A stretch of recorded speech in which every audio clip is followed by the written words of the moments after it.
देखो, कल तक हम लोग देखे थे कि किस प्रकार से हिंद चीन खास करके वियतनाम में राष्ट्रवादी आंदोलन की शुरुआत हुई। उसमें वियतनाम की स्वतंत्रता का भी अध्ययन कल तक हम लोग ने कर लिया था कि वियतनाम किस तरह से अपने आप को स्वतंत्र घोषित किया।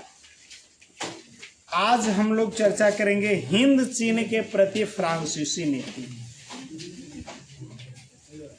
हिंद चीन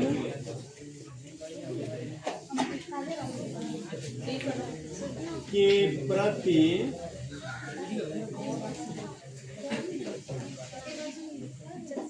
फ्रांसीसी नीति। आज अध्ययन करेंगे हम लोग हिंद चीन के प्रति फ्रांसीसी नीति। देखिए, बात दरअसल क्या है, ये कौन सी नीति के बारे में पढ़ रहे हैं। अभी तक मन में कौतूहल बन रही होगी कि एक से पहले हमने कि हिंद चीन के प्रति फ्रांस ने किस तरह का व्यवस्था, किस तरह की नीतियों का अनुसरण किया था शोषण करने के लिए। तो वो सब चीजें तो हम लोग पढ़ लिए हैं। तो अभी कौना नीति की बात हो रही है, तो मैं बता दूं कि ये जो हिंद चीन में फ्रांसीसी नीति की बात हो रही है, तो थोड़ा सा बैक में चलते हैं। जो पीछे घटनाएं घटी है द्वितीय विश्व युद्ध के दौरान। द्वितीय विश्व युद्ध के दौरान हम लोगों ने देखा था कि पहले जर्मनी से फ्रांस हार जाता है और एक संधि के तहत हिंद चीन में वियतनाम में जापानी सेना भेजने का अधिकार मिलता है। और उसके बाद जब अमेरिका द्वितीय विश्व युद्ध में प्रवेश करता है और तो परिणाम यह होता है कि जापान को आत्मसमर्पण करता है परमाणु अटैक के बाद, और इस प्रकार जापान को अपनी सेना वापस बुलानी पड़ती है। और इन्हीं परिस्थितियों में क्या हुआ था कि वियतनाम स्वयं को स्वतंत्र घोषित किया था। ये चीजें हम लोग जानते हैं। तो केवल वियतनाम ही स्वतंत्र नहीं हुआ था। कल मैंने बताया था कि वियतनाम के साथ साथ लाओस, कंबोडिया, तोंगकिम, अन्नाम, ये सारे क्षेत्र स्वतंत्र हो गए थे, क्योंकि यहाँ पर पुरातन राजवंशों को स्थापित किया। ये चीजें हम लोग पढ़े थे। तो जब ऐसा हुआ तो फ्रांस, ऐसी बात नहीं थी कि फ्रांस पर चर्चा करते समय मैंने बताया था कि असमर्थ था पुनः, लेकिन वो हार मानने वाला नहीं था। कहा जाता है कि एक बार जिस चीज की आदत लग जाती है वो छूटता नहीं। तो इतना बड़ा साम्राज्य स्थापित किया था फ्रांस, इतना आसानी से अपने साम्राज्य को छोड़ेगा तो नहीं। तो हिंद चीन में जो उसका उपनिवेश था, जो साम्राज्य था, उस डूबते हुए साम्राज्य को बचाने के लिए एक नई नीति, एक नई व्यवस्था का प्रयोग किया। और केवल हिंद चीन के लिए ही नहीं, उसने अपने सारे डूबते हुए उपनिवेशों को पुनः बचाने के लिए इस व्यवस्था का अनुसरण किया था। और केवल फ्रांस ने ही क्यों किया, सभी देशों ने किया था। इसी परिप्रेक्ष्य में इंग्लैंड ने भी अपने डूबते हुए उपनिवेशों को बचाने के लिए राष्ट्रमंडल का आयोजन किया था। तो उसी तरह ठीक राष्ट्रमंडल जैसा ही एक संगठन बनाने का प्रयास, मैंने उसी नीति का अनुसरण करते हुए फ्रांस भी अपने डूबते हुए उपनिवेशों को बचाने का प्रयास किया। आज हम लोग उसी पर चर्चा करेंगे।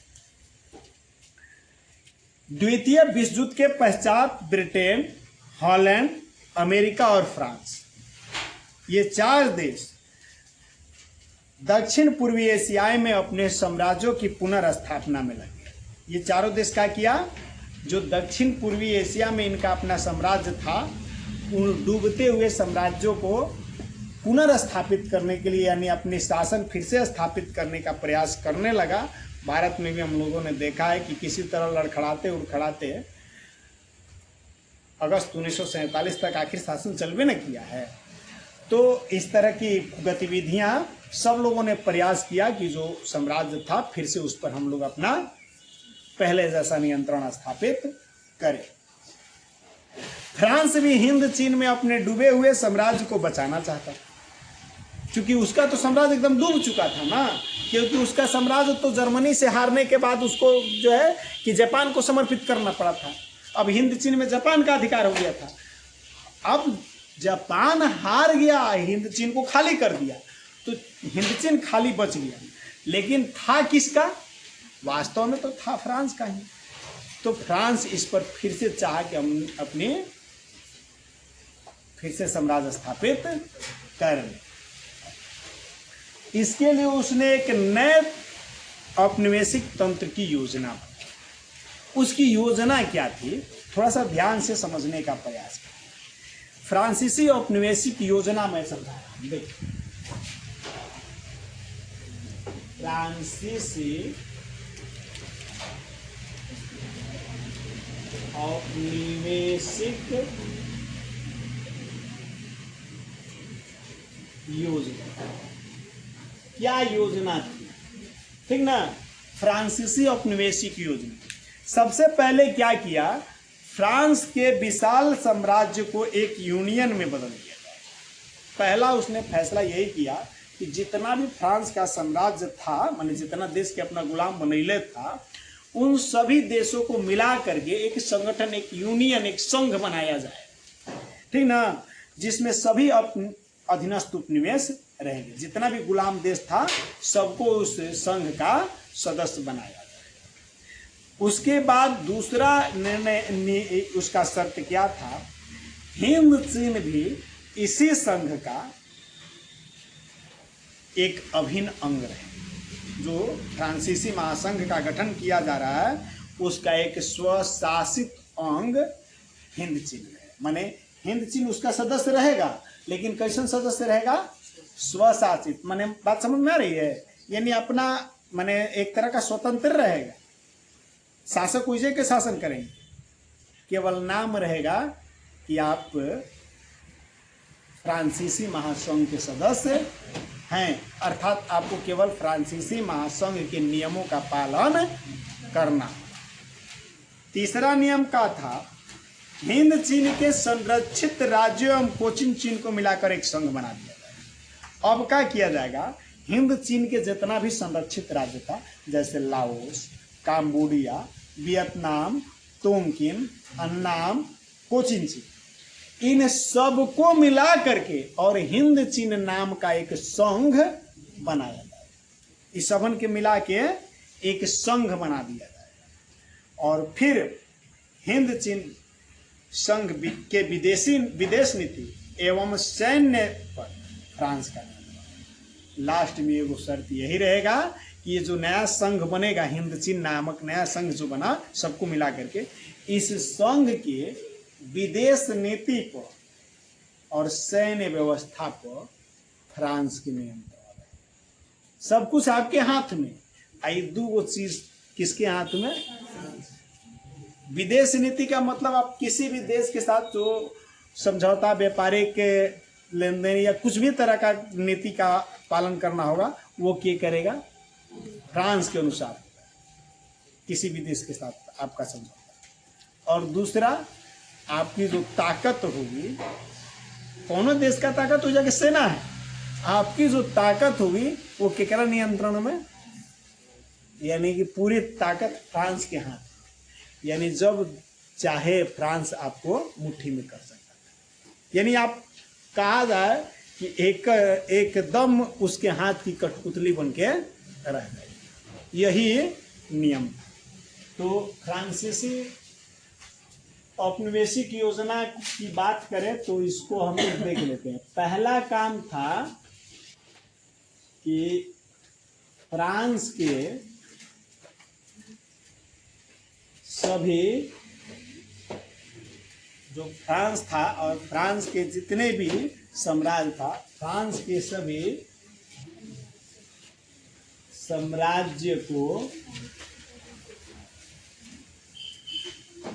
मिलाकर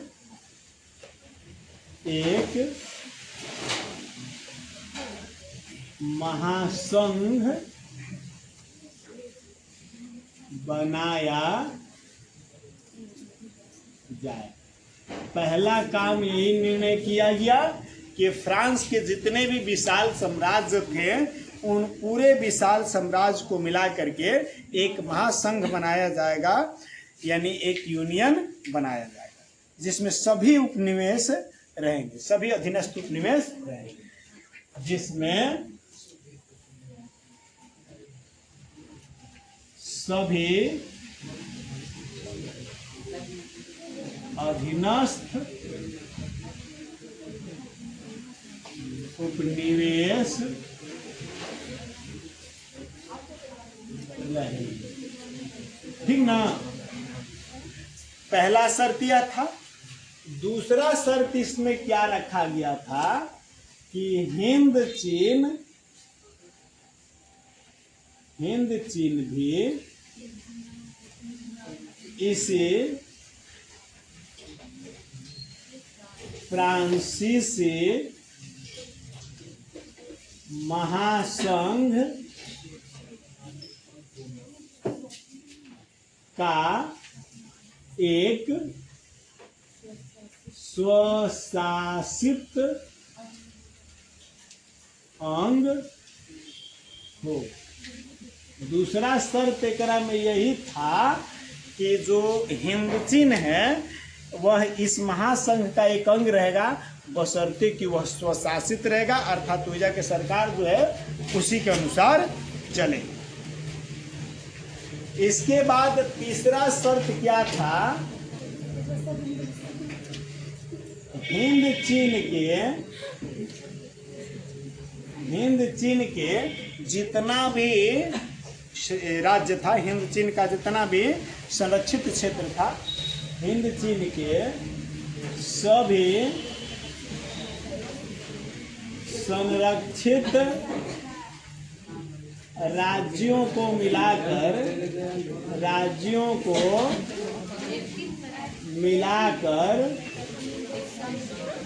एक संघ बनाया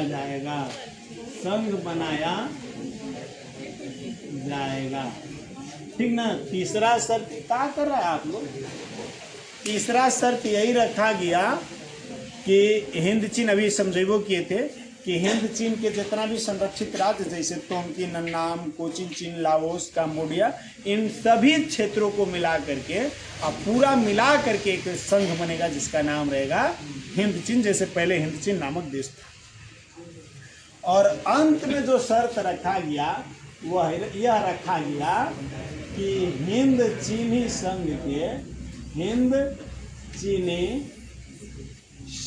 के विदेश नीति एवं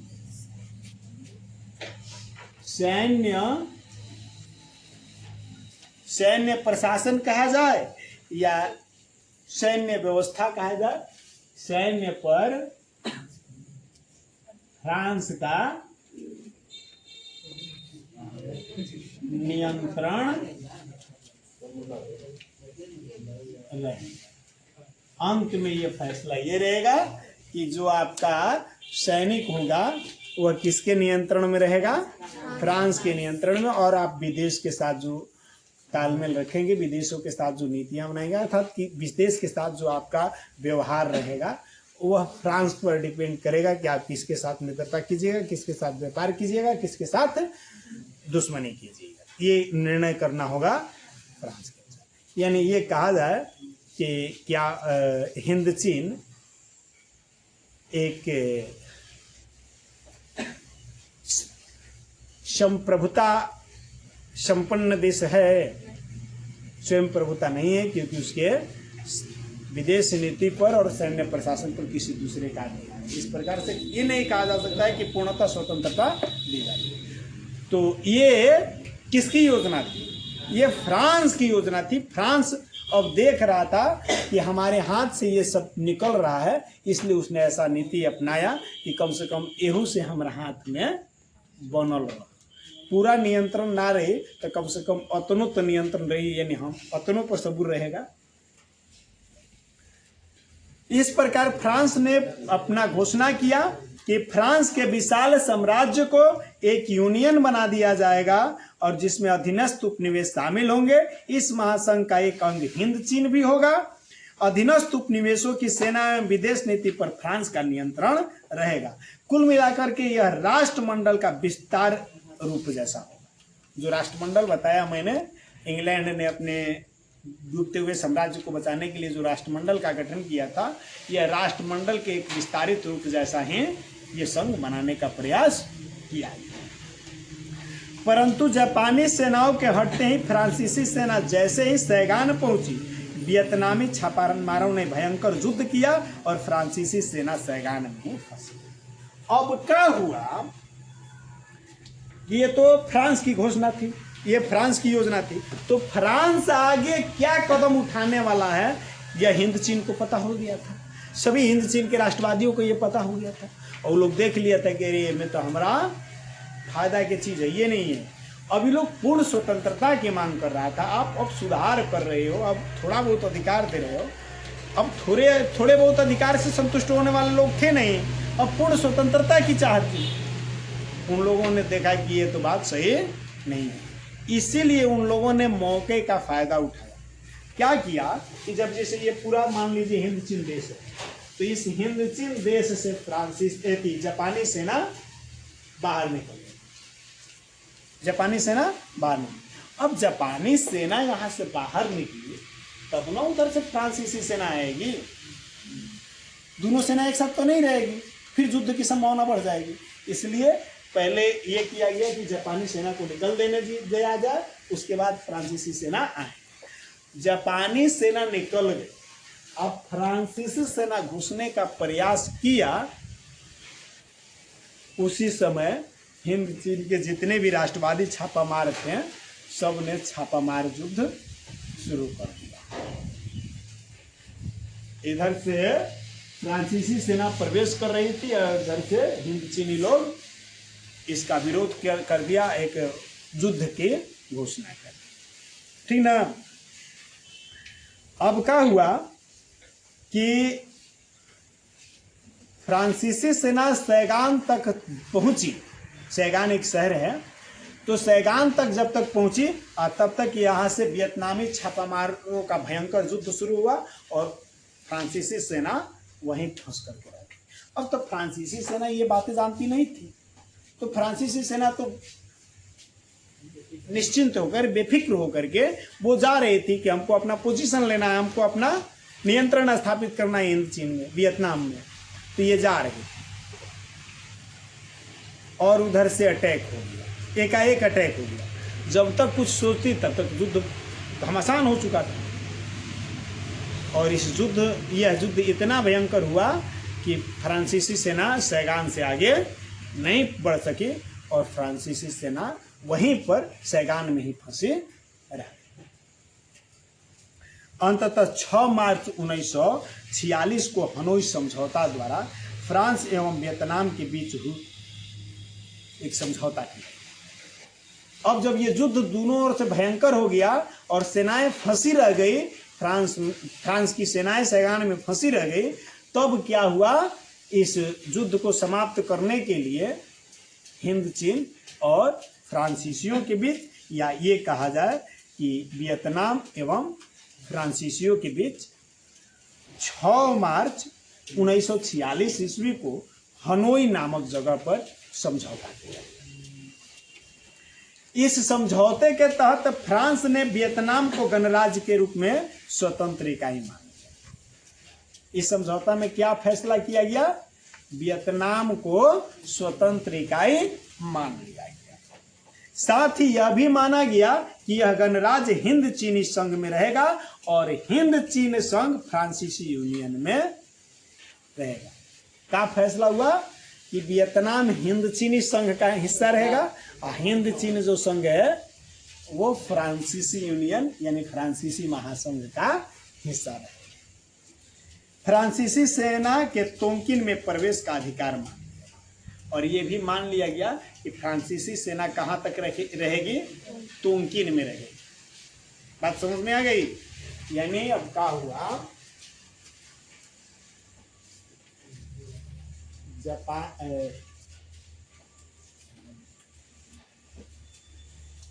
6 मार्च 1946 को फ्रांस एवं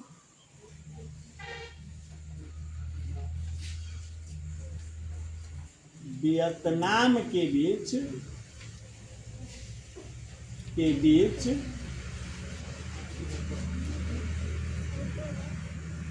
हनोई समझौता, ठीक ना, क्या हुआ? हनोई समझौता किया गया। हनोई समझौता में क्या क्या शर्तें रखी गई, क्या क्या निर्णय हुआ? तो हनोई समझौता में सबसे पहला निर्णय हुआ कि फ्रांस ने वियतनाम को स्वतंत्र इकाई मान लिया। फ्रांस ने वियतनाम को स्वतंत्र इकाई मान ली, यानी इसको आजाद घोषित कर दिया। दूसरा शर्त क्या रखा गया? दूसरा शर्त यह रखा गया कि वियतनाम हिंद चीन संघ का हिस्सा रहेगा, ठीक ना। ये फैसला किया गया कि जो वियतनाम है, चूंकि वियतनाम हिंद चीन का संरक्षित राज्य था, तो ये फैसला किया गया कि वियतनाम हिंद चीनी राज्य का संघ, जो संघ रहेगा, उस संघ का हिस्सा है, तथा हिंद चीन फ्रांसीसी महासंघ में रहेगा। और हिंद चीन कहाँ रहेगा? फ्रांसीसी महासंघ, जिस महासंघ की चर्चा हम लोगों ने ऊपर किया है, उस महासंघ का एक हिस्सा हिंद चीन रहेगा, हिंद चीन का एक हिस्सा वियतनाम। कुल मिलाकर के ये कहा जाए कि अप्रत्यक्ष रूप से फिर से तो फ्रांसीसी प्रभुत्व स्थापित है। और तीसरा फैसला, फ्रांसीसी सेना का तोंकिन में प्रवेश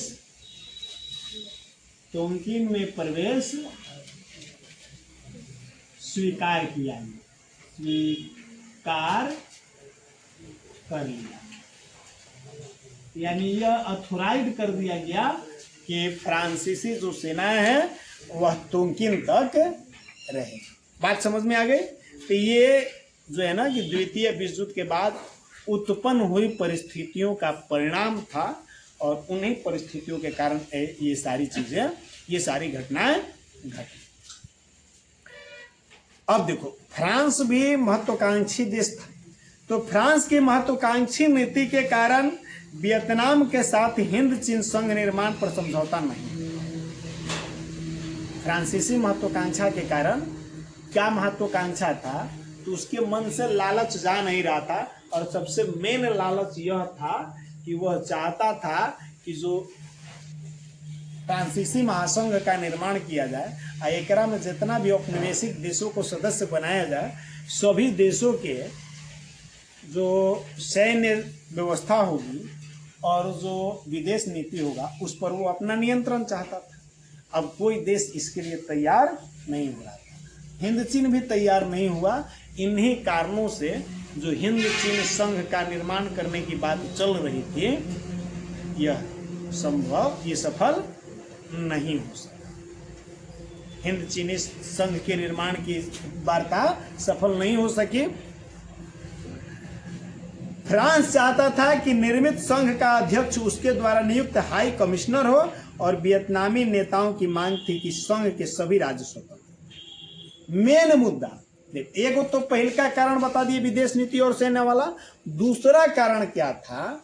फ्रांस चाहता था कि जितना भी देश एकरा में र हो, यानी जैसे हिंद चीन की उदाहरण ले लेते हैं, तो हिंद चीन जो है फ्रांसीसी महासंघ का एक हिस्सा हुआ। तो हिंद चीन में जो शासन करेगा उस शासक के यानी अध्यक्ष के चुनाव फ्रांस अपना मन से करेगा, जिसको हाई कमिश्नर कहा जाएगा, और हाई कमिश्नर के अंतर्गत शासन होगा। ना बुझाया?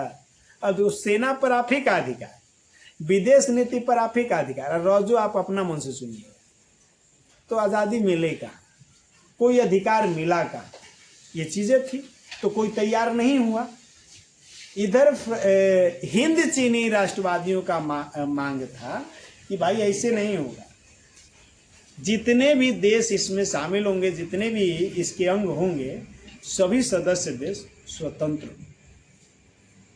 ऊर्जा के राजा के चुनाव आप काहे कीजिएगा? ऊर्जा के जनता जानेगी कैसे सरकार चलेगी, वहां के राजा जानेंगे सरकारें कैसे चलेगी। सारे अधिकार वहां के जनता और वहां के राजाओं के हाथ में होना चाहिए, यह मांग थी। और दोनों के बीच मतभेद था और इसीलिए यह वार्ता सफल नहीं हुई। तभी फ्रांस ने कोचिन चीन में एक पृथक सरकार स्थापित कर दिया। फ्रांस ने क्या किया? कोचिन चीन में एक पृथक सरकार स्थापित कर लिया, जिससे हनोई समझौता टूट गया। ठीक ना? हनोई समझौता टूट गया। हनोई समझौता के अनुसार वियतनाम को स्वतंत्र घोषित करना था। इसने क्या किया? बरियारी जाके कोचिन चीन में अपना शासन स्थापित कर दिया। शासन स्थापित कर दिया, अलग सरकार का गठन कर दिया। तो ये लोग भी कहा कि भाई हम आपके कोनो तरह के बात नहीं मानने को तैयार है, और जो हनोई में जो भी समझौता हुआ था ये सारे खत्म हो गए। इस समझौता का कोई वैल्यू नहीं रह गया। फ्रांस ने कुछ वियतनामी प्रतिक्रियावादी ताकतों का समर्थन मिला। अब देखो फ्रांस काहे इतना फड़फड़ा रहा था, काहे कूद रहा था? तो फ्रांस को क्या हुआ ना कि कुछ वियतनामी प्रतिक्रियावादी जो ताकतें थी उनका समर्थन मिल गया था, जिसके सहयोग से नवगठित सरकार वहां की चलने भी लगी। जो कोचिन चीन में नया सरकार बनैले था वो सरकार उन लोगों के सहयोग से चल रही। अब तक होची मिन की ताकत इतनी नहीं हुई थी कि फ्रांसीसी सेना का प्रत्यक्ष मुकाबला कर सके। अगर हम लोग होची मिन का चर्चा कल तक किए हैं और जान चुके हैं कि होची मिन कौन थे। वियतनाम को जब स्वतंत्र घोषित किया गया था तो अध्यक्ष केकरा के बनाया गया था? होची मिन को, यानी कहा जाए पूजा के राष्ट्राध्यक्ष होची मिन। तो होची मिन के पास अभी उतना ताकत नहीं हो पाया था कि वह फ्रांस जैसे विशाल देश की सेना के साथ डायरेक्टली युद्ध कर सकते थे। अब बिना फ्रांस से युद्ध कैले वियतनाम को अब आजाद कराया जा सकता था, कोचिन चीन से हटाया जा सकता था, और उतना ताकत उनके पास अभी नहीं थी। और वो तो खुद एक गुलाम देश के हिस्सा थे। अभी अभी और वो बरियारी स्वतंत्र घोषित किया गया, कहा फ्रांस छोड़ने को अधिकार तैयार नहीं। तो उनके पास जो अपनी सेना थी वही थी ना, तो उस सेना के उनके पास मैंने इतना ताकत नहीं था कि फ्रांस के साथ प्रत्यक्ष लड़ाई, और लड़ाई लड़ना जरूरी था। इसीलिए उन्होंने क्या किया? फिर से गुरिल्ला युद्ध यानी छापामार युद्ध का सहारा लिया। बात समझ में आ गई? लड़ाई बंद नहीं हुई, फिर से लड़ाई चालू हुई, और फिर से कैसा लड़ाई चालू हुआ? छापामार युद्ध ही चालू।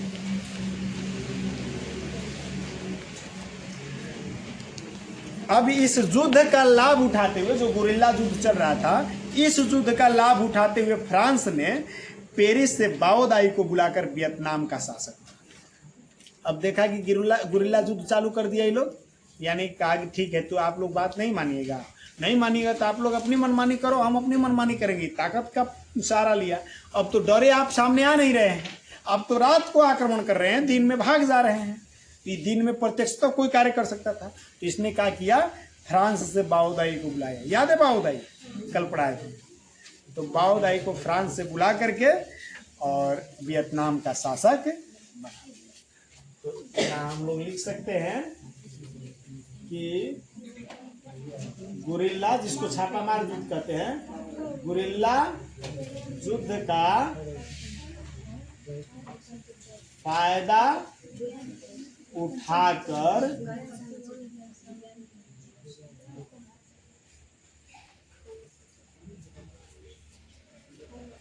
फ्रांस ने पेरिस से बाओदाई को बुलाकर वियतनाम का शासक बना। बात समझ में आ रही है? यहां तक तो चीजें हम लोग समझ में आ गई है कि घटनाएं किस तरह से घटित हो रही है। यहां तक अब कुल मिलाकर ये देख रहे हैं कि जो पहले की निर्वाचित सरकार जो थी जिसका अध्यक्ष हो ची मिन्ह थे, उनको हटा दिया गया है और फ्रांस अपनी सैन्य बल का प्रयोग कर रहा है और उसने जबरदस्ती क्या किया, पेरिस से बाओदाई को बुला करके आइजा सरकार का गठन किया, अर्थात नई शासक बना दिया। यानी वियतनाम में अब शासन के कर रहा है बाओदाई और हो ची मिन्ह बेचारे क्या कर रहे हैं, तो गुरिल्ला युद्ध कर, वो भी हार नहीं माने, संघर्ष उनका जारी है। चूंकि फ्रांस को उम्मीद थी कि कम्युनिस्ट विरोधी वियतनामी बाओदाई का समर्थन करेंगे।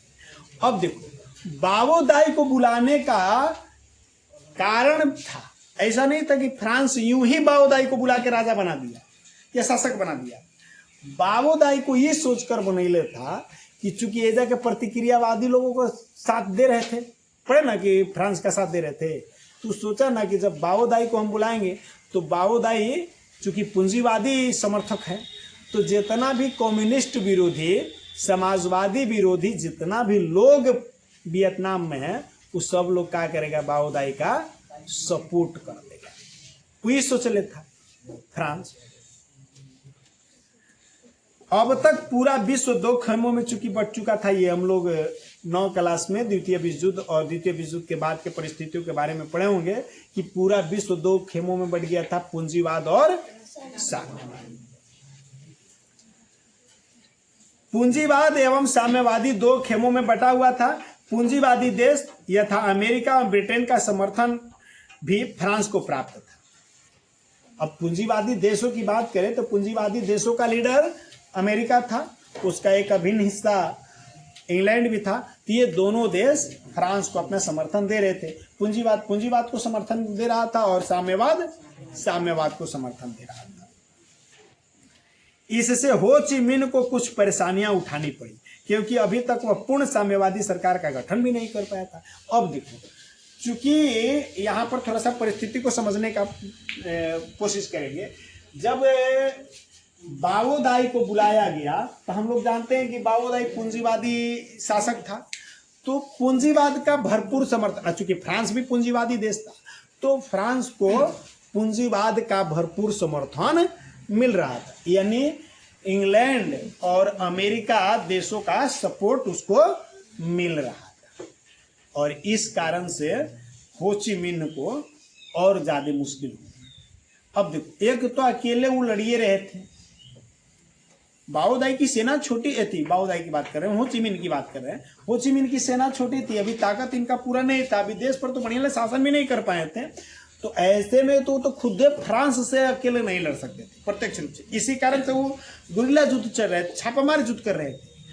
इधर फ्रांस को सपोर्ट मिल गया, एक तो फ्रांस खुद ताकत हुआ और फ्रांस को अमेरिका और इंग्लैंड का सपोर्ट मिल गया। अभी हमने बताया कि पूंजीवाद को सपोर्ट कर रहा था, साम्यवाद को सपोर्ट कर रहा था, तो हम लोग सोच सकते हैं कि साम्यवाद का सपोर्ट मिल जाना चाहिए था हो ची मिन्ह को।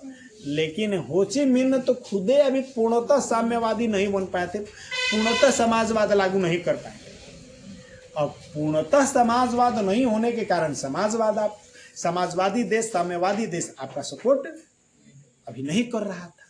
इस कारण से अकेला पड़ जाने से इनको कुछ परेशानियों का सामना करना पड़ा।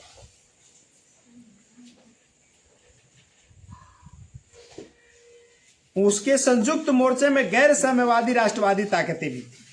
परंतु 1949 में हो ची मिन्ह ने खुले तौर पर जनवादी चीनी गणराज्य को अपना आदर्श स्वीकार कर लिया और पूर्णतः साम्यवादी हो गया। जब देखे कि पूंजीवाद हमारा खिलाफ खुल के जब लड़िए रहा है, हमारा दिक्कत हो रहा है, तो ऐसे में अब इनके पास 200 रुपये नहीं था, या तो आत्मसमर्पण कर देना था, गुलाम बन जाना था, जो फ्रांस कहती वो बात स्वीकार कर लेना था, या अगर लड़ना था तो अपने सपोर्ट में किसी न किसी को उतारना था।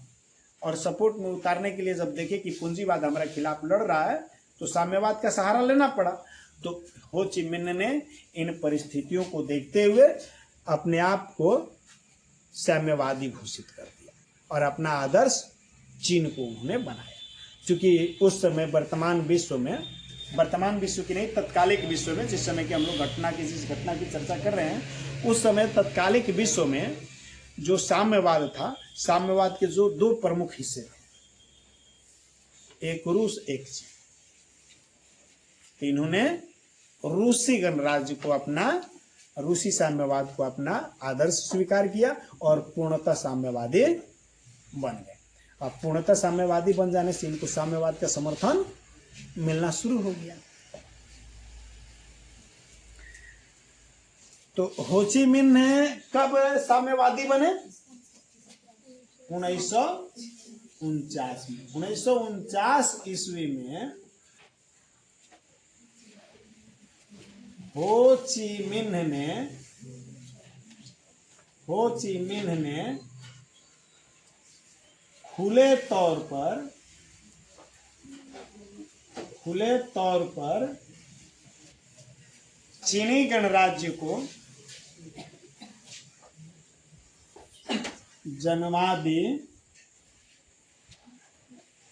चीनी गणराज्य को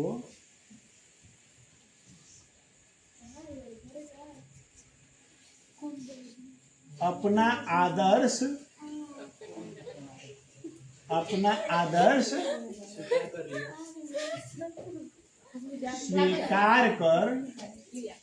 स्वीकार कर पूर्णतः साम्यवादी बन।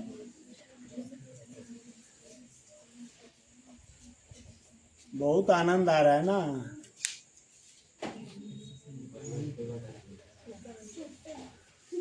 ये स्कूलों में जाकर सुतिया जाता है कि परीक्षा देता है, कुछ लिखबो करता है पेपर में। 5 क्वेश्चन बताओ तो कौन कौन क्वेश्चन आएगा? लिख ले होगा तो अब नहीं याद होगा।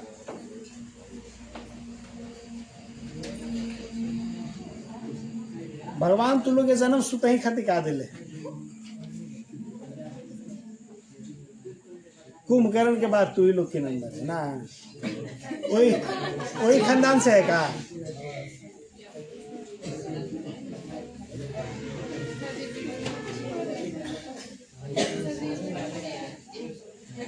बताओ, हम कभी से सोच रहे हैं ना कि थोड़ा सा थकल हारल है तो थोड़ा सा आराम कर रहा है, वही आराम से सुतल है।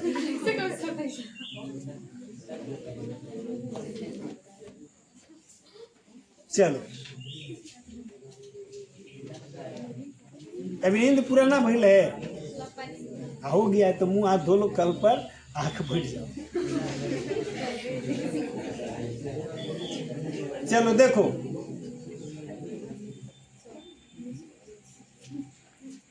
तो ये चीजें हम लोग देखें कि किस तरह से हो ची मिन्ह ने देखा कि इनके पास जब कोई उपाय नहीं बचा, जब कोई रास्ता नहीं रहा, तो इनके पास 2 ही विकल्प थे, 2 ही रास्ते थे। एक, या तो आप आत्मसमर्पण करके और फ्रांस का आधिपत्य स्वीकार कर लीजिए, और ऐसा नहीं तो सपोर्ट के लिए आपके तरफ से कभी कोई उतरेगा जब आप उसके तरफ होइएगा। तो इन्होंने दूसरा रास्ता चुना और साम्यवाद का सहारा लिया और अपने आप को साम्यवादी घोषित कर दिया और अपना आदर्श इन्होंने चीनी जनवादी गणराज्य को बनाया। 1950 में रूस एवं चीन ने वियतनाम गणराज्य को मान्यता दे दी। जखन ये साम्यवाद बने आपके सपोर्ट में चीन और रूस दोनों उतर गया। और 1950 ईस्वी 1950 ईस्वी में रूस एवं चीन ने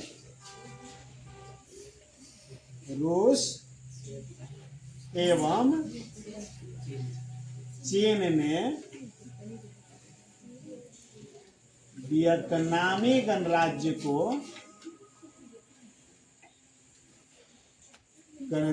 को मान्यता प्रदान कर दी।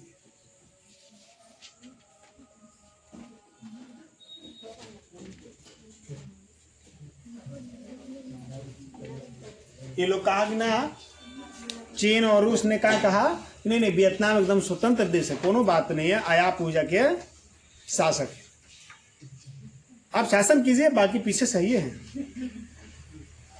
उन्हें से ब्रिटेन अमेरिका सपोर्ट कर रहा था किसको, बाओदाई को। अब फ्रांस को कहा जाए या बाओदाई को, तो बाओदाई को सपोर्ट कर रहा था कि नहीं आप शासन कीजिए, हम लोग हैं ना पीठ पर। आने से रूस और चीन कहा कि हम पीठ पर हैं, आप शासन कीजिए। साथ ही अत्यधिक सैनिक एवं तकनीकी सहायता उपलब्ध करना शुरू कर कहा कि ठीक है, टेक्नोलॉजी चाहिए, जितनी टेक्नोलॉजी चाहिए वो हमारे पास है, हम दे रहे हैं, और सेना जितनी जरूरत है ले जाइए, लड़िए, और वहां पर आप साम्यवादी शासन स्थापित करिए। एक बात थोड़ा सा यहाँ स्टॉप करना चाहेंगे, जब पूरा विश्व दो गुटों में बटा हुआ था, यानी साम्यवादी और पूंजीवादी गुट में बट रहा था, तो दोनों यही कर रहा था। जितना 9 स्वतंत्र राष्ट्र होते थे, उनको ये लोग कोशिश करता था कि हमारी पूंजीवाद को अपना ले या हमारी साम्यवाद को। इसके लिए वो लोग हर हद तक जाने को तैयार था, और इसका जीता जागता उदाहरण आप यहाँ देख रहे हैं। दोनों अपन फेरा में पड़ल है। पूंजीवाद चाह रहा है कि हम एक अपना मिला लें, जौन हथकंडा अपनाना है अपना रहा है, और इधर साम्यवाद भी कोशिश में है, और इसको मौका मिला। अपने आप को चखनिए कहा हो ची मिन कि हम साम्यवादी है, साम्यवादी कह ही रहे हैं अभी, अतले द्वार पर जुटा ना, दोनों देश खड़ा। वो तो मौका के फेरा में थे कि कब मौका मिल रहा है। सन 1950 में हिंद चीन की स्थिति और भी बहुत जटिल हो गई, क्योंकि उत्तरी वियतनाम में हो ची मिन की सरकार थी और दक्षिणी वियतनाम में फ्रांस समर्थित बाओदाई की सरकार। कह रहा है कि 1950 ईस्वी जो थी ना, 1950 ईस्वी में वियतनाम की स्थिति एकदम जटिल हो गई। यही देशों में 2 राजा शासन कर रहा है, बार बार पढ़ रहे हैं। हो ची मिन थे वो तो राज शासन कर ही रहे थे, और उन्हें फ्रांस बुला के बाओदाई को सरकार। तो इस प्रकार 2 शासक हो गया ना। क्या हुआ कि उत्तरी वियतनाम और इधर हो गया दक्षिणी वियतनाम। उत्तरी वियतनाम में किसकी सरकार, हो ची मिन की, और दक्षिणी वियतनाम में बाओदाई। ये बाओदाई फ्रांस के समर्थन से सरकार बनी, ये ना बाओदाई की सरकार।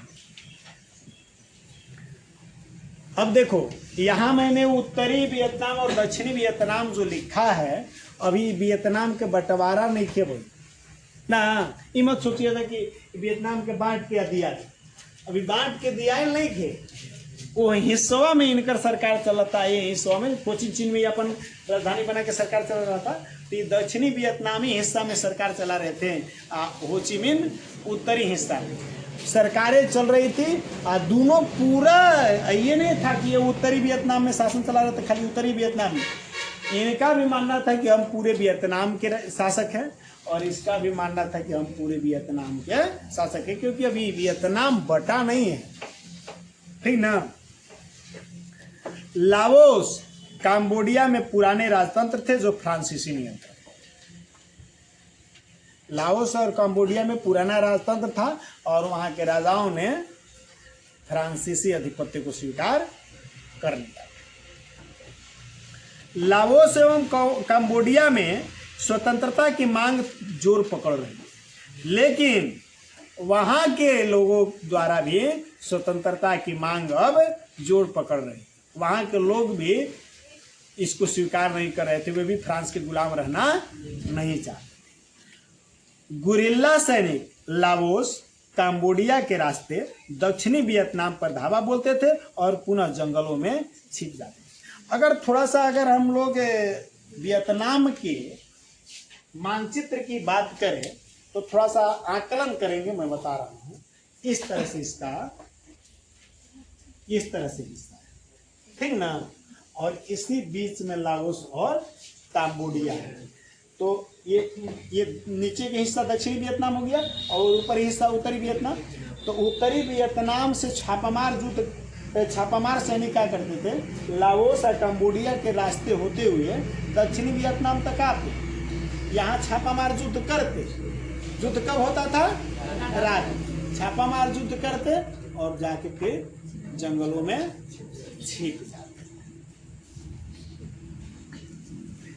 इसी क्रम में दिएन बिएन फू पर गुरिल्ला सैनिकों ने भयंकर आक्रमण कर दिया। क्या हुआ? इसी क्रम में गुरिल्ला सैनिकों ने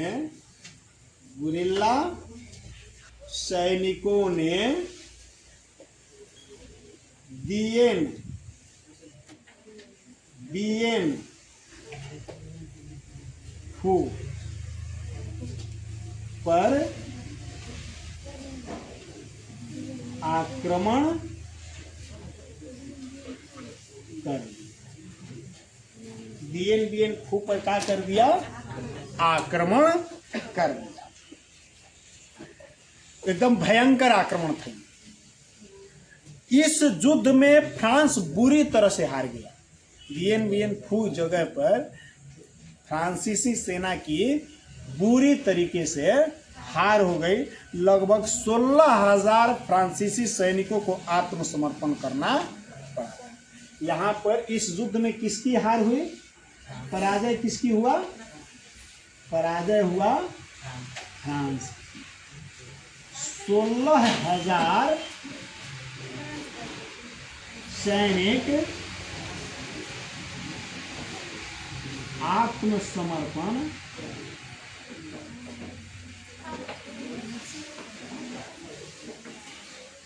समझ लो कितनी बड़ी हार थी कि 16,000 सैनिक, फ्रांसीसी सैनिक आत्मसमर्पण कर दिया, हार मान लिया, हथियार डाल दिया। एवं दिएन बिएन फू पर साम्यवादियों का अधिकार हो। अब जो जीतेगा उसी का अधिकार होगा। तो साम्यवादी जीत गए, फ्रांस हार गया, तो साम्यवादियों का अधिकार दिएन बिएन फू पर। परिस्थितियां एकदम जटिल होती जा रही थी और यहाँ फ्रांस हार रहा। अब फ्रांस के पांव कवर रहे थे।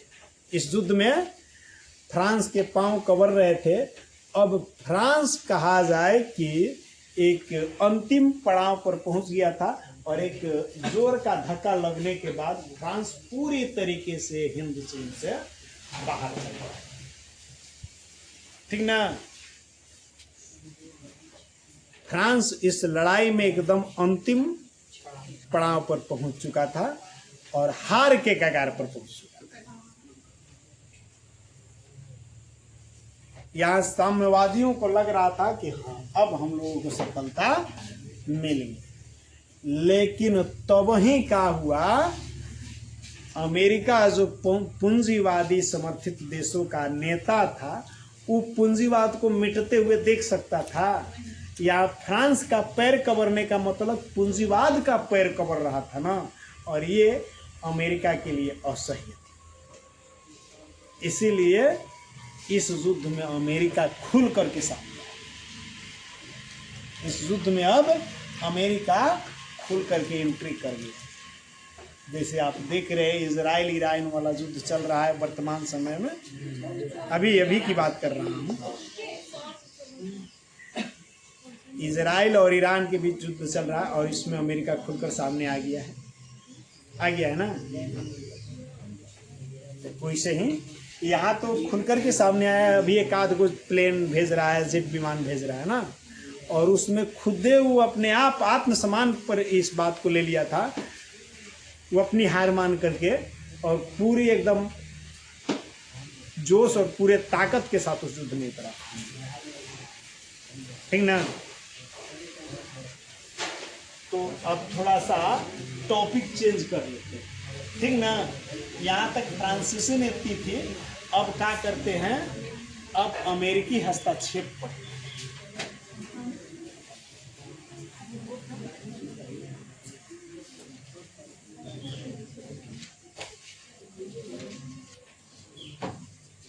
अब ये टॉपिक हमने बना लिया अमेरिकी हस्तक्षेप,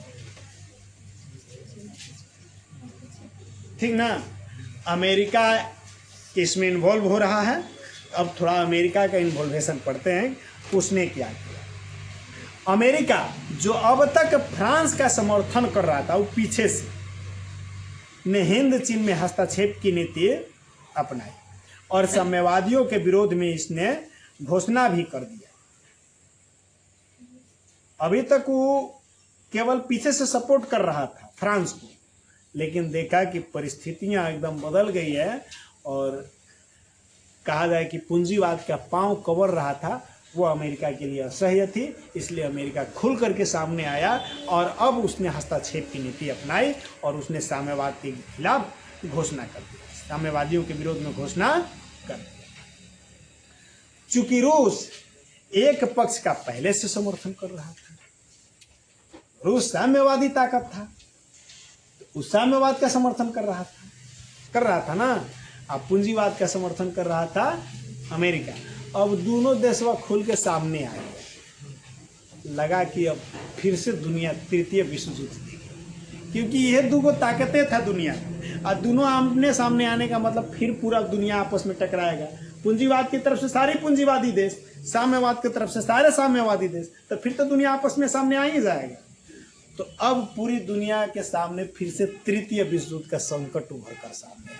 यह एक छोटा सा संकट, हिंद चीन से उभरा हुआ संकट, पूरी दुनिया को तृतीय विश्व युद्ध की आगोश में धकेलने के लिए तैयार था।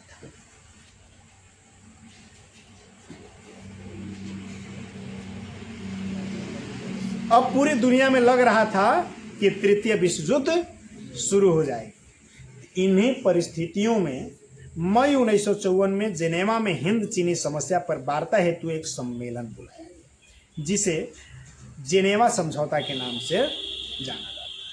यानी हम लोग ये कहें कि मई 1954 में यहाँ से शुरुआत हो रही है और पहला टॉपिक आता है कि मई 1954 में जेनेवा समझौता। अब देखो, ये तो बहुत साधारण सी बात हमने पढ़ा दिया, आप लोगों को समझो में आ गया होगा कि तृतीय विश्व युद्ध जहां सामने दिख रहा था, एकाएक क्या बात हुआ कि समझौता हो गया, युद्ध हुआ नहीं ना। होता है कबो कबो, गांव में देख लो होगा, दो पार्टी के तरफ से झगड़ा होगा ना, एकदम गाड़ी गलौज आगे बढ़ते बढ़ते एकदम छोटा छोटी तक पहुंच जाएगा। अब मन में हम तुम लोग बने लोग, आप देखो अब लड़ाई देखने में मजा आएगा। अच्छा एक बैग का होगा कि दोनों पार्टी पीछे हट जाए, तो बड़ा दुख होता है। बताओ तो कितना बढ़िया झगड़ा देखने को मिलता, खत्म हो गया है ना। आज देखो कह रहा है कि स्कूल में तो मूड बनल था कि वो देखने को मिलेगा, वही मेरा छुट्टी हो गया। अच्छा जाने दो, तू तो झगड़ा कल होगा, दोनों पार्टी की खीस बरल होगा, और नहीं बरल होगा तो दो तू लोग है, एक एने से एक ओने से जाके थोड़ा बहुत बढ़ा चढ़ा के लगा दो। देखने को मिल रहा है। नहीं, देखिए बताते हैं, इस परिप्रेक्ष्य को समझने के लिए, ठीक ना, थोड़ा सा शीत युद्ध वाला दौर पढ़ेंगे ना, शीत युद्ध वाला दौर पढ़ेंगे तब ये चीज़ें समझ में आएगी। बहुत बड़ी चीज़ें हैं, तो इसको शॉर्ट में हम थोड़ा सा समझा देते हैं, हल्का फुल्का। अगर समझ में आ जाए तो ठीक है, नहीं आ जाए तो ठीक है। रूस भी किसी मायने में अमेरिका से कम नहीं था, और अमेरिका भी किसी मायने में रूस से कम नहीं था, और दोनों देश जानती थी कि आपस में टकराने का मतलब तृतीय विश्व युद्ध होगा, और 2 विश्व युद्धों को झेल चुके सारे राष्ट्र समझ चुका था कि इस बार तृतीय विश्व युद्ध क्या हो सकता है, क्योंकि द्वितीय विश्व युद्ध की समाप्ति का एक झलक देखने को मिला था जापान में, परमाणु बमों का प्रयोग। तो अब कोई भी शक्ति ऐसी नहीं थी, कोई भी राष्ट्र ऐसा नहीं था जो परमाणु शक्ति संपन्न नहीं था। मैंने कहने का मतलब, मैं सारी देशों की बात मैं नहीं कर रहा हूं, कुछ महाशक्तियों की बात कर रहा हूं। अब तक कुछ महाशक्तियों, रूस वगैरह जो देशे थे, इन लोगों के पास भी परमाणु हथियार बन चुके थे, और ऐसी स्थितियों में सब कोई जानता था कि तृतीय विश्व युद्ध में व्यापक तौर पर परमाणु हथियारों का प्रयोग होगा, और ये परमाणु हथियारों का प्रयोग जापान देख चुका था। जापान इसको अनुभव कर चुका था, पूरी दुनिया इसको अनुभव कर चुके थे कि परमाणु हथियारों का प्रयोग क्या कर सकता है। ऐसे में कोई भी देश, चाहे कितनी भी ताकतवर देश थी, वो समझती थी कि परमाणु हथियारों का प्रयोग का मतलब पूरी दुनिया विनाश की ओर चली जाएगी। ऐसे में सारे देशों की अर्थव्यवस्था कितना पीछे चला जाएगा, इसका अंदाजा कोई नहीं लगा सकता। इसीलिए न तो रूस चाहता था कि तृतीय विश्व युद्ध हो, और न खुद अमेरिका चाहता था कि तृतीय विश्व युद्ध हो। इसीलिए भरे परिस्थितियां कितनों विकट होती थी, कहीं न कहीं फेरा में रहता था कि शांति वार्ता हो ही जाए, अंतिम प्रयास हो ही जाए शांति के लिए। कभी कभी समझदार आदमी की झगड़ा होता होगा तो देखा होगा, समझदार आदमी झगड़ा करेगा, गुस्सा आएगा, सब कुछ होगा, लेकिन वो झगड़ा को विस्फोट में बदलने से पहले अपना दिमाग में सोचता रहेगा कि इसमें जीते या हारे कोई नुकसान दोनों आदमी को उठाना पड़ेगा। इसलिए वो उसको उस कोल्ड वार को हॉट वार में बदलने नहीं देगा। शीत युद्ध को गर्म युद्ध में नहीं बदलने देगा, कोई भी कोशिश नहीं करता है। अब होता है कि कुछ लोग क्या होते हैं ना, कि माइंडलेस तो नहीं कहा जा सकता, लेकिन कुछ कम दिमाग वाला कहा जाएगा, इतना सोचते समझते नहीं, और शुरू कर देते हैं, तो उसका खामियाजा सबको भुगतना पड़ता है। क्या द्वितीय विश्व युद्ध या प्रथम विश्व युद्ध में फ्रांस जीत गया था, रूस जीत गया था, ब्रिटेन जीत गया था, तीन लोगों को कोई नुकसान नहीं उठाना पड़ा था? क्या विश्वव्यापी आर्थिक मंदी आई थी 1929 में, तो खाली हारले देशों में आई थी कि सबसे ज्यादा नुकसान ये सब उठे जाता है? तो युद्ध में कभी भी आप होता है, जीत हार किसी की भी हो, नुकसान दोनों पक्षों की होती है। यही होगा, एक पार्टी 10 आदमी का कपार फोड़ेगा तो दूसर का पार्टी 8 आदमी के, तो आप दो को बेसी कपार फोड़ दी, ये बात को लेकर खुश रहिएगा। बाकी 8 आदमिया के दवाई नहीं होगा, 8 आदमिया से खून ना बहल होगा, ओकरा कष्ट नहीं हो रहा होगा, खाली वही 2 जो बेसी पिटाई होकर कष्ट हो रहा होगा। उन्हीं से 10 को कष्ट हो रहा होगा, इन्हीं से 8 को कष्ट हो रहा होगा, तो कष्ट तो सबको झेलना पड़ रहा है। इसीलिए कोई नहीं चाहता है। इन्हीं कारणों से यह युद्ध नहीं हुआ। जब ऐसा विकट परिस्थिति आए तो समझौता हुआ। ये कौन सी समझौता हुए? जेनेवा समझौता। और ये जेनेवा समझौता में क्या हुआ? एक रे के क्रियान्वयन कर दिया, एक रे क्रियान्वयन कर दिया। वियतनाम को 2 हिस्सों में बांट दिया गया, उत्तरी वियतनाम और दक्षिणी वियतनाम। उत्तरी वियतनाम साम्यवादियों को दे दिया गया, दक्षिणी वियतनाम पूंजीवादियों को। दोनों खुश। यही हुआ जेनेवा समझौता। जेनेवा समझौता ने पूरे वियतनाम को 2 हिस्सों में बांट दिया, ठीक ना। हनोई नदी से सटे हुए उत्तर का क्षेत्र उत्तरी वियतनाम साम्यवादियों को और दक्षिण में दक्षिणी वियतनाम अमेरिकी समर्थित सरकार को दे दिया गया। ठीक ना। बॉर्डर लाइन किसको बनाया गया इसको बांटने के लिए? तो इनको बांटने के लिए बॉर्डर लाइन हनोई नदी को बनाया गया। हनोई नदी को बनाया गया। जैसे हम लोग कभी आप लोगों को भूगोल में बताए होंगे कि अगर पूरे बिहार को देखा जाए तो पूरे बिहार को पूरब से पश्चिम काटती हुई गंगा नदी निकल जाती है, जो इसको ठीक बीचों बीच काटती है। तो कैसे हो गया उत्तरी बिहार और दक्षिणी बिहार, गंगा नदी बांट देती है। और ऐसे ही हनोई नदी वियतनाम को बट लेती है, उत्तरी वियतनाम दक्षिणी वियतनाम। तो एक का बॉर्डर मान लिया गया और बॉर्डर मान करके ऊपर के हिस्सा को उत्तरी वियतनाम घोषित कर दिया गया और नीचे के हिस्सा को दक्षिणी वियतनाम को दो भाग में बांट दिया गया।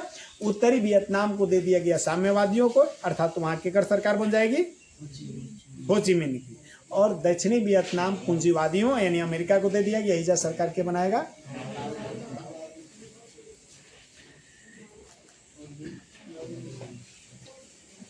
यहाँ एक धार्मिक वर्ग भी आंदोलित था। वियतनाम में एक धार्मिक वर्ग भी आंदोलित था जिसको हुआ हुआ आंदोलन कहा जाता है। हुआ हुआ आंदोलन।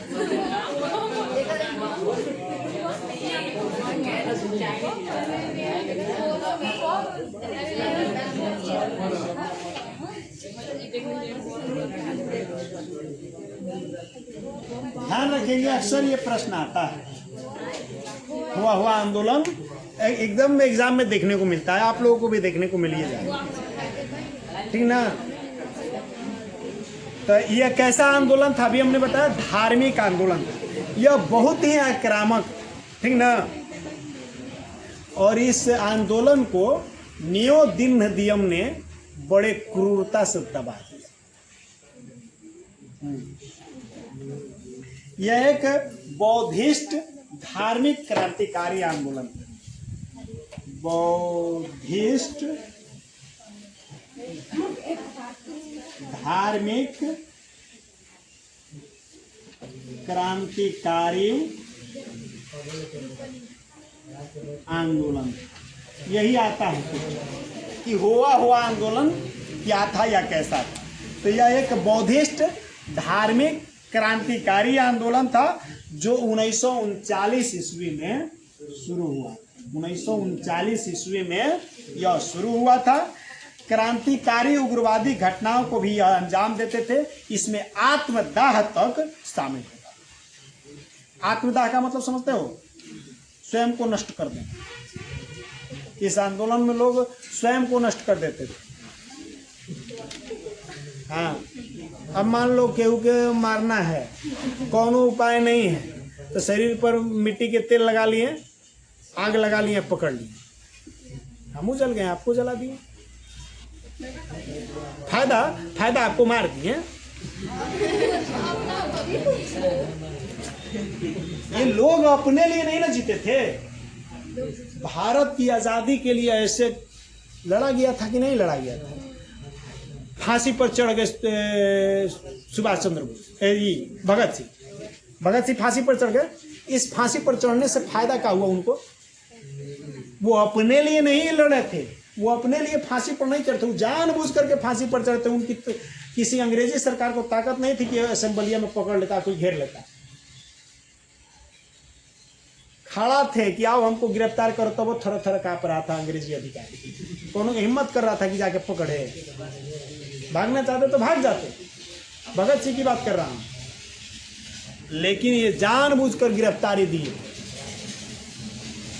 इसलिए इनका कहना था कि ये बम फोड़ रहा हूं और ये काम कर रहा हूं सोए हुए जनता को जगाने के लिए,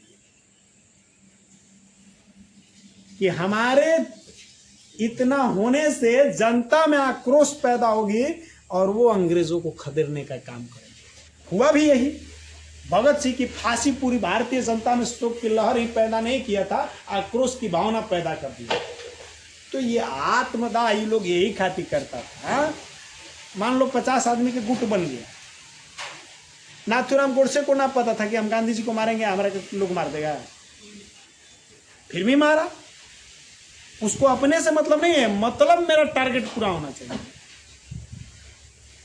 लाला हरदयाल को पता नहीं था कि मैं अमेरिका में के सैन फ्रांसिस्को में जाकर अंग्रेज अधिकारी को गोली मार रहा हूं, हमें कोई पकड़ेगा कि ना पकड़ेगा।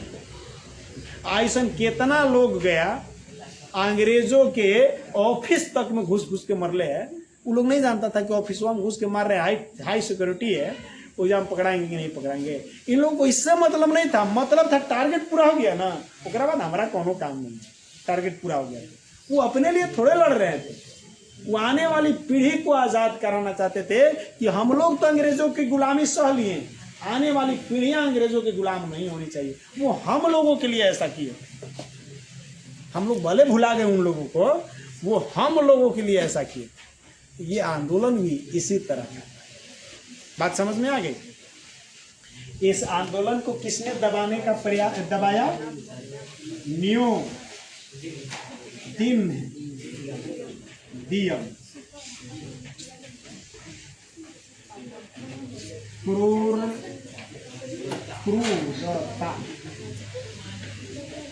पूर्वक दबाना। इस आंदोलन को न्यू दिन दियम ने पूरी क्रूरता पूर्वक दबाना।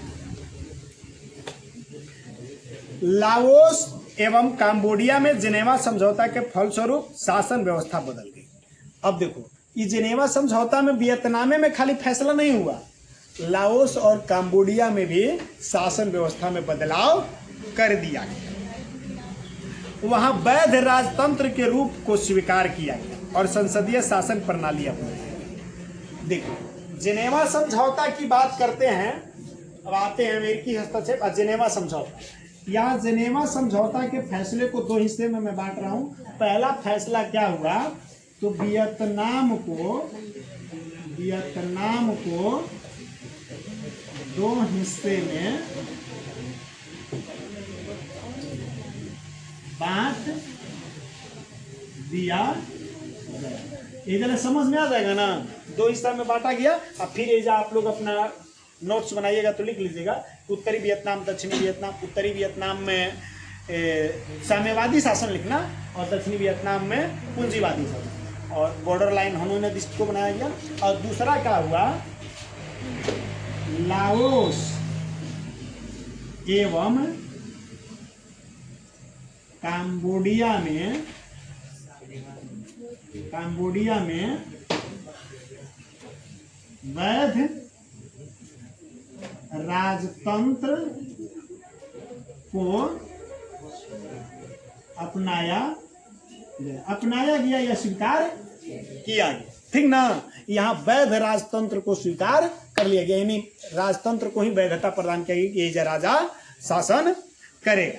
ठीक ना, और शासन का प्रणाली क्या रहा, संसदीय शासन प्रणाली स्थापित किया। यानी राजा तो शासन करेंगे, लेकिन राजा सारे निर्णय किसके आधार पर करेंगे, संसद के आधार पर, और संसद में क्या होगा, तो निर्वाचित सदस्य। ये व्यवस्था लाओस और कंबोडिया में अपनाया गया। यद्यपि इन्हें तटस्थ देश माना गया, ये माना गया कि ये तटस्थ देश, एक ये सबसे कोनो लेन देन हो, झगड़ा से लेन देन नहीं, ये मान लिया गया, ये कोई बात नहीं। परंतु साम्यवादी प्रभाव इन्हीं देशों पर बढ़ा है। वो लोग का मानले था जेनेवा समझौता में कि ऐसा साम्यवाद आप पूंजीवाद से कोनो मतलब नहीं कि ये तटस्थवादी देश था, लेकिन साम्यवाद का प्रभाव इन देशों पर भी बढ़ता जा रहा है, साम्यवाद का प्रभाव बढ़ता जा रहा है। दूसरी तरफ अमेरिका इन क्षेत्रों को साम्यवादी प्रभाव में जाने से रोकने के लिए कृत संकल्प था। और इनको क्या, अमेरिका तो हर जगह कोशिश करता था कि साम्यवाद ना पहुंचे। साम्यवाद को दिक्कत था पूंजीवादी प्रथा से, और पूंजीवादी देश को दिक्कत था साम्यवादी प्रथा से। इसलिए अमेरिका कृत संकल्प था कि हम ये दोनों देशों में साम्यवाद आने नहीं देंगे। बातें समझ में आ गई? तो समझ में आ गई तो आज इतने रहने देते हैं। अब लाओस वाला घटना कल का, ठीक है ना। हाँ, अब आप लोग